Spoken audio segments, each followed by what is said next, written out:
प्रभो हर हर महादेव शिव शंभो कैलासपति उमापति शिव शंकर महाप्रभु धवलेश्वराय वालालिंग महाप्रभु दीपं यदि परम ब्रह्म दीपं यदि जनार्दन दीपो हरतु मे पापो पूजा दीप नमस्तुते आहे धवलेश्वराय वालालिंग महाप्रभु संसार सुखी रखंतु।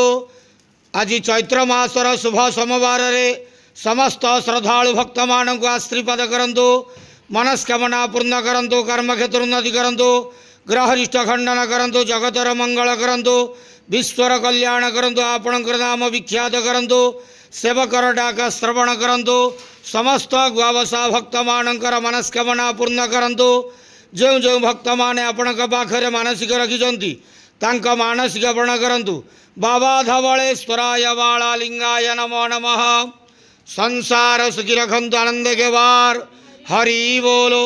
आज चैत्र मासर शुभ सोमवार रे समस्त श्रद्धालु भक्त मान को आशीर्वाद करंतु, आनंद के वार हरि बोलो। बाबा धवलेश्वराय वालालिंगाय नमो नमः।